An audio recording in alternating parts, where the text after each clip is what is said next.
Now, contrary to our society, and depending on what part of the world you're in, like America, food could be seen as a delight or a pleasure.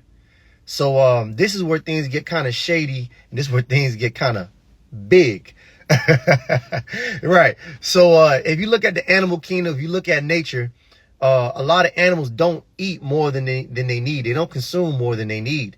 If a tiger catches a deer, it's only eating a certain amount of that deer, and they'll save it for later.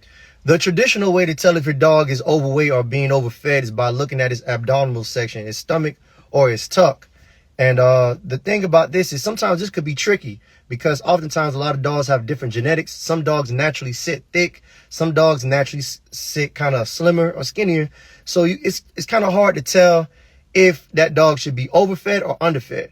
But the best solution is to go ahead and give this dog the appropriate lifestyle by providing physical and mental stimulation daily. So you know your dog at the end of the day is working or is earning its feed.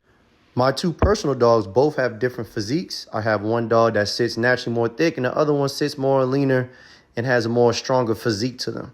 So oftentimes, somebody might call one too skinny or the other one is appropriately fed when really they're both pretty much healthy in their own way, depending on their genetics. But regardless, both dogs get the same amount of play, and this guarantees that they're both burning off whatever they ate.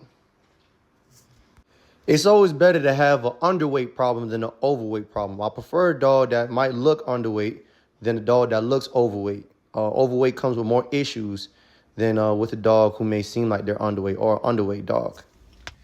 And remember, the same weight your dog carries at 5 years old looks different than when your dog's carrying it at 10 or 12 years old. You got to take that into consideration. You don't want, your dog's golden age, which is years above 8, to be, dreadful and hurtful. You want this to be a very peaceful time for your dog. You want your dog to feel strong. And you could possibly add on some extra years to your dog if your dog is at the appropriate weight.